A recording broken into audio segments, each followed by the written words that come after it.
Hello, everyone. First of all, I would like to thank the organizers of Bich International Convention 2021 for giving me the opportunity to be here today to share with you the findings of my research. Before I start, I would like to say a few words about my background. My full name is Dr. Bich, and I'm a lecturer at Hanoi National University Education. Currently, I'm a PhD student at Hanoi University, Vietnam. As you can see from my screen, the topic of my presentation is Teachers' Assessment Identities. The title of my presentation is Using Narrative Inquiries to Explore Assessment Identities of EFL Lecturers. So in this talk, I will be reporting on the result of my studies as part of the PhD projects, which concentrates on my journeys in exploring teachers' assessment identities by employing narrative inquiry as a research methodologies. I'm going to divide my presentation into the following main parts. I'll start off by providing the rationale for my studies. Then I'll move on to briefly discuss the literature review for my studies.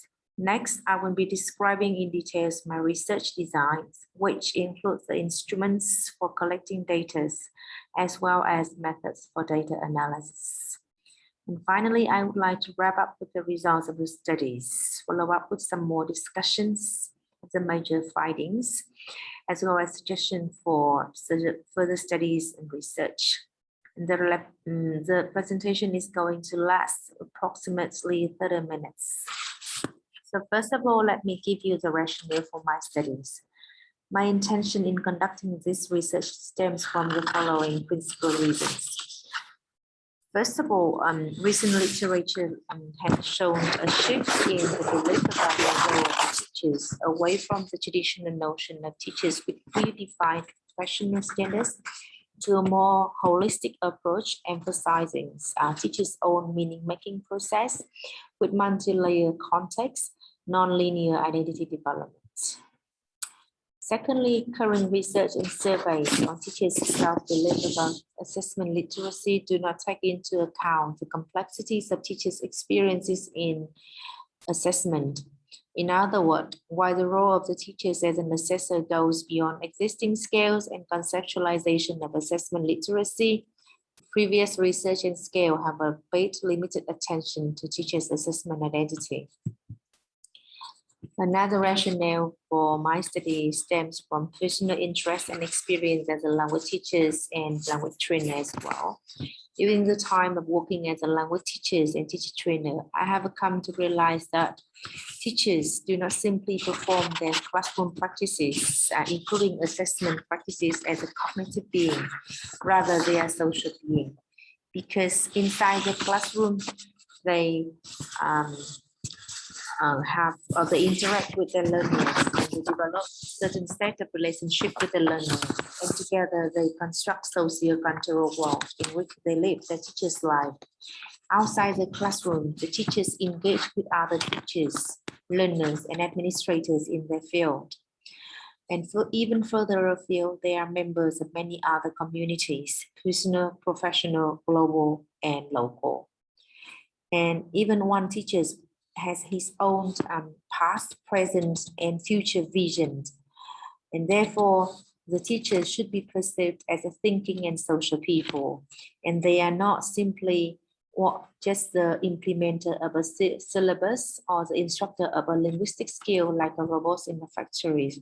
However, very limited research has paid attention to this topic, and especially in the context of Vietnam at the university level.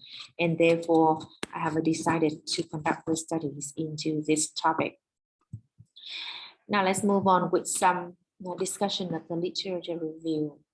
The first term to be clarified for this research is identities. Identity is the most constructed, one of the most studied constructs in social sciences. And there are 3 levels of identities according to authors like Sedikis and Bruce in 2001. The first level is individual or personal, which refers to the aspects of self-definition at an individual level. Research on individual identities often emphasizes the agentic role of individuals in creating and discovering their identity. The second level of identity is relational, which refers to one's role in relation to others. Research on relational identities holds that identity is defined and located within personal space or in roles that one plays within a system. The third level of identity is collective identities, which refers to one's identification within a group or social categories. To put it all together, according to Witnox et al. 2011, viewed through the lens of an individual person, identity consists of the confluence of the person's self-chosen or ascribed commitments, personal characteristics, and belief about herself, roles and position in relation to significant others, and her membership in social groups and categories, including both her status within the group and the group status within the larger context, as well as her identification with treasures, material possession, and her sense of where she belongs in a geographical space.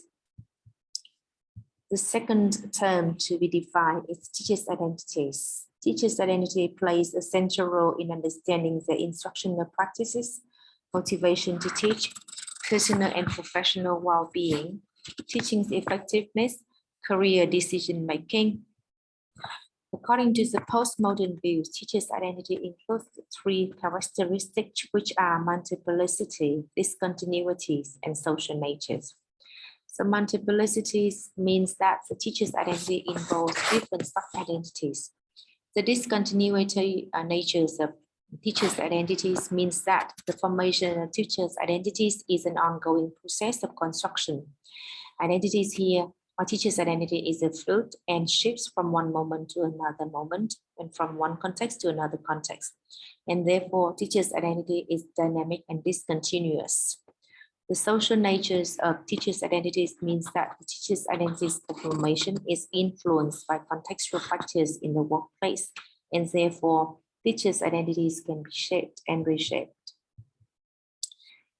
There are some common themes in research about teachers' identities. The first common theme holds that teachers' agency acts a central part in the development of identities. So according to this theme, teachers' agency is a human being's ability to act, including the capacity for goal-directed and purposive action, and for using meditating means to perform this action. And this view also holds that teachers are active agents with the capacity to play decisive roles in managing their learnings and development actively and intentionally. And teachers' agency is constructed situationally in relation to the context, which can provide supports or presents barriers, and in relation to his past and personal experiences. The second theme holds that emotion plays a central role in the development of teachers' identity. According to this theme, critical classroom incidences and associated emotional attributes are at the center of teachers' identity constructions. And emotional experiences can also inform and guide the renegotiation of identities and the resolving of identity tension. And teachers' emotional experiences are evoked by micro and macro levels or influences. The third theme maintains the significant roles of social, historical, and cultural influences on teachers' identities. And according to this theme, identity is developed through practices and activities which are situated in historically contingent, socially enacted, and culturally constructed frames of social life. The final theme holds that teachers' identity is viewed as a complex, contradictory, and multifaceted with different dimensions, dynamic across time and place, and integrating personal history and narratives, constructed through interaction with others and connected with classroom practices. The third term to be defined in this study is teachers' assessment identities or time.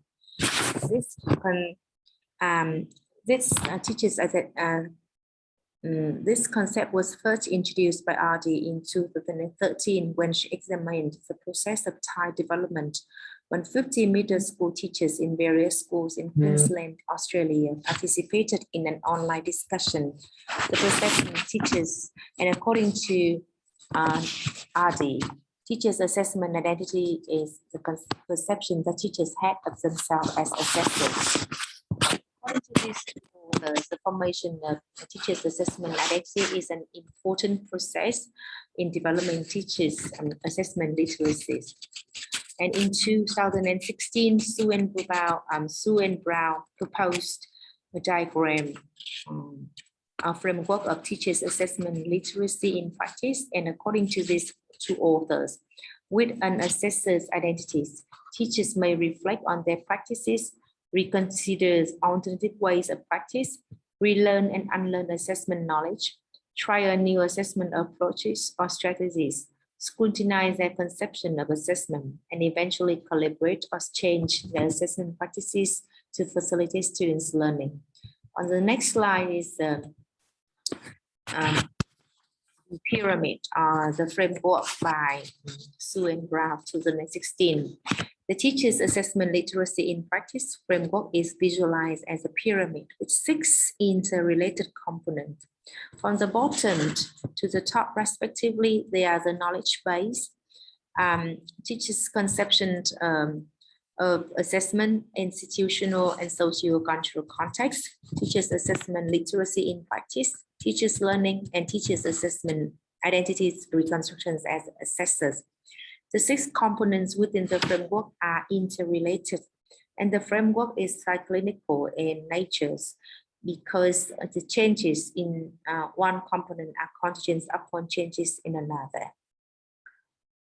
In 2017, Looney et al. Proposed another diagram of teachers' assessment identities, and according to these authors, teachers' assessment identities encompasses different dimensions, which includes I know or teachers' assessment knowledge or teachers' assessment literacy, I feel or teachers' feeling about assessment, I believe or teachers' belief about this assessment, I am confident on teachers' degrees of self-efficacy about assessment, and my role or teachers' different roles in different contexts.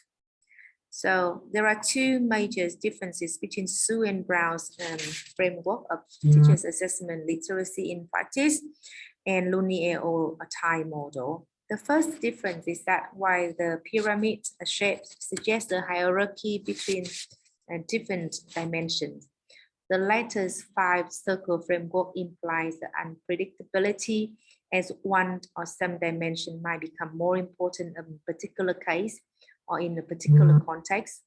For example, a teacher may have the knowledge about what is effective assessment practice, but he or she may lack confidence in his application of such a knowledge. Or another teacher might have the confidence and the knowledge, but lack the belief in the effectiveness of the assessment. The 5 circles in Looney's et al. Model are of the same size, but they are open for changes depending on what career stage a particular teacher is, the context he or she is functioning at a particular time of his life. Another key difference between the 2 models is that while Sue and Brown consider teachers' assessment identities as an important part of teachers' assessment literacy in practice, and they put it at the top of their pyramid model, Looney et al. Just emphasizes assessment identity as the overarching concept of which the traditional teachers' assessment literacy or knowledge and skills only forms one dimension. I know. So this study aims for an in-depth exploration of teachers' assessment literacy, and by choosing to use a narrative inquiry and the framework by Klaninin and Koniny 3-dimensional space of narrative inquiry landscape, I aim to contribute to a better understanding of the formation of teachers' identities, and therefore I've decided to follow the Looney et al. Framework. And in the next slide, I'm going to explain the research design of my studies. The study is set with the purpose to explore how teachers construct their assessment identities and identity, and to explore how that identities and assessment identities manifest. In particular, The research seeks answers to the following two questions. Number one, how is teachers' assessment identities constructed? And number two, how is teachers' assessment identity manifested? The study followed the storytelling path of narrative inquiry research as proposed by Connelly and Clanini in 2000. The number of participants is 1. The selection of participants was based on 3 main criteria: nationality, experience, status, and context of teachings. To collect the instruments, to collect the data, I used the following instruments. The first one is the background interview. The aim of the background interview was to explore the participants' background data and to set a common ground of trust between the participant and the narrative researchers. Second is a semi-structured interview, which was conducted in Vietnamese in order to explore the participant profile.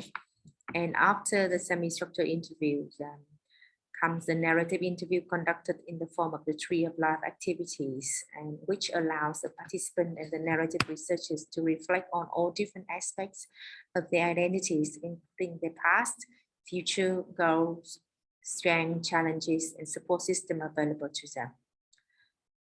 And this figures or diagram summarizes the procedures of data collection. So in the first step, the participant was recruited and the background interview was conducted. Next, the semi-structured interview was conducted, and it should be noted that there were several semi-structured interviews which last between 30 to 60 minutes, up to the availability and the willingness of the participant. After the semi-structured interview, the participant was introduced to the Tree of Life activities, and then they had some time to design the Tree of Life activities. And next, the participant was invited to reflect on his or her Tree of Life. And after that, the narrative analysis was conducted in order to find emerging themes. However, it should be noted that these steps here are not linear, as this is the narrative inquiry research. Rather, as a narrative researcher, I would go back and forth between different steps here until the very end of product, which is the story or the reflection on the Tree of Life activity from the participant was made or was drawn. I would like to spend some more time talking in further detail about the Tree of Life activities here. This is an exercise based on the idea of using the different parts of the trees as a metaphor to tell story about one's life. And originally it was created for professionals working with children affected by HIV/AIDS in Southern Africa. In this study, the activity was adapted for teachers to explore the participant teacher's assessment identity, and it allows the researchers to gain more data than what the semi-structured interview can provide. Specifically, I walked the participants through different parts of the Tree of Life activities, and I let them design their Tree of Life activity with the roots, the ground, the trunks, the leaves, the branches, fruits, flowers, and stem. And each part refers to different part of a different dimension of their teacher's assessment identity. For example, the roots refer to their belief, the ground refers to different roles, the trunks refers to I know and I'm confident dimension, the leaves refers to the different people who may have some kind of influence or interaction with the participant in different places and over time. The branches, the hopes, the flower and the stem refers to their future vision, their future goals, and maybe their strengths or the challenges that the participant experiences when they do their assessment practices. For data analysis, I adopt the narrative analysis framework by Clanini and Connelly framework, which includes the 3-dimension continuity, situation, and interactions. The continuity dimension means that each event's stories should be discussed in relation to the past, the present, and the future. The interactions Dimension means that the event should be discussed in relation to personal and social relationships. And the situations dimension means that any concrete, physical, and topological boundary or place where this events the inquiry or the event take place should be discussed or should be taken into consideration. In conclusion, to comprehend the experience, the individual ought to consider the personal, social, temporal elements of experiences or stories and the context in which the experience takes place. The study was conducted at a faculty at a very big universities. The university was established in 1951. It was one of the leading universities for training the teachers, lecturers, and educational managers in the countries in the north of Vietnam. And it plays a key role in educational research and innovation, and it has long tradition and high reputation for teachers training.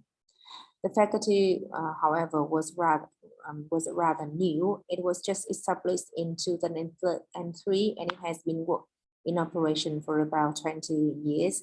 The number of teaching staff is 33. However, the faculty is responsible for conducting a wide variety of English courses, both short-term and long-term, and both temporary and permanent for all types or groups of students in the universities.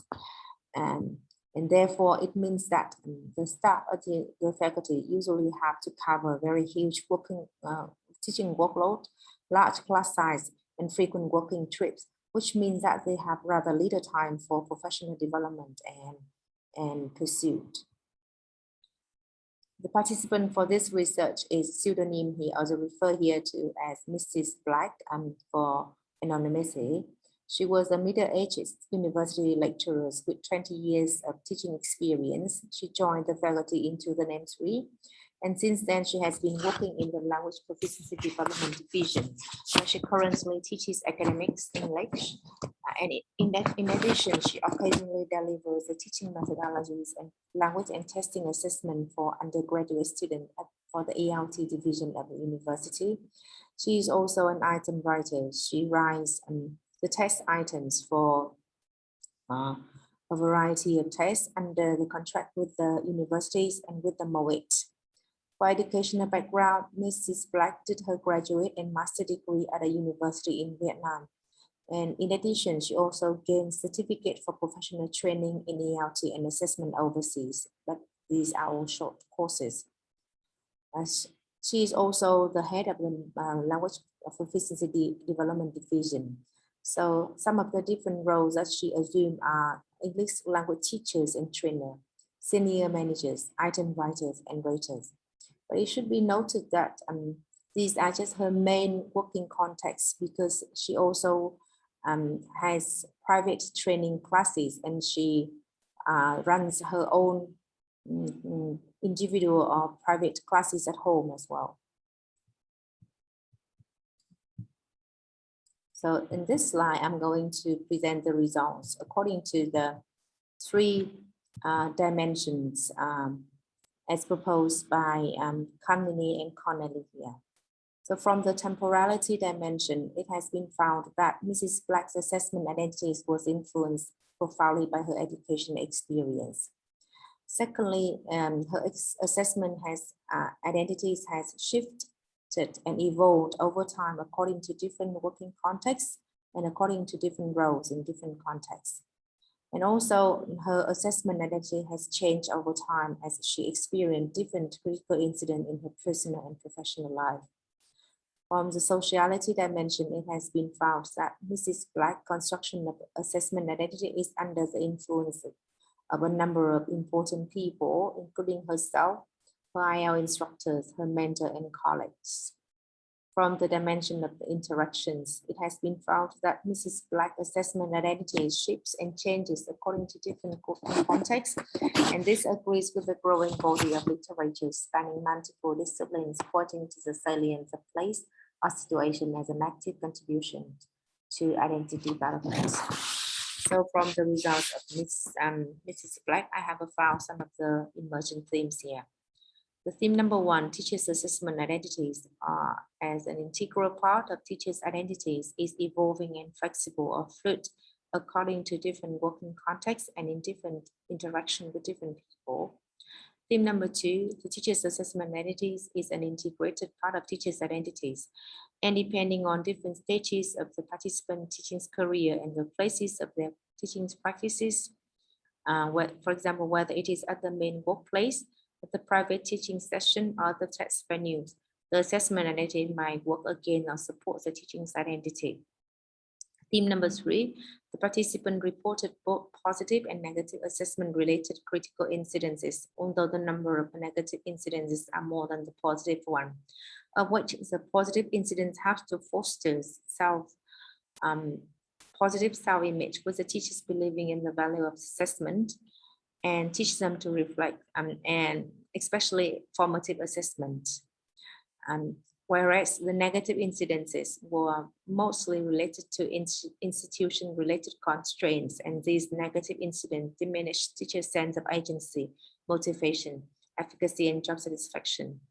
The next theme is that the development of teachers' assessment identity is mostly influenced by work experience and sharing from colleagues and mentors in the community practice, which refers to the theme of identity in practice as proposed by Fan and Young in 2019.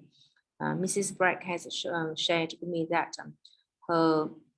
she gained a lot of knowledge and confidence about assessment, and her assessment in that way her assessment identity is constructed mostly through her jobs as an item raters or during the work that she conducted with the faculty or with the MOET.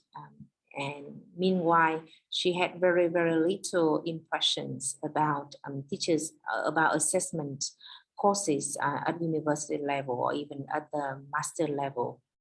The theme number 5 is that special assessment and testing related PD program run mostly offered by the National Language Project 2020, though they are rather limited and inconsistent, have a positively effects on the development of teachers' assessment identities. And although these are just the kind of the preliminary result of my PhD studies, I have identified some of the limitations. The first one is that the number of participants is quite limited, and therefore it is impossible to generalize. The second one, as it is the narrative inquiry research, the text is linguistically subjective, and therefore it is rather difficult to quantitatively assess in an objective manner, since it is rather subjective and personally meaningful. And therefore I have proposed the following suggestions. Number 1 is to increase the number of participants to enable cross-scale narrative analysis. And number 2 is to increase the participant involvement in the co-construction of participant story for further trust or to increase the trustworthiness and the validation of the data. And that has led me to the end of my presentation. I would like to receive a lot of questions and comments from you. Thank you very much for your listening.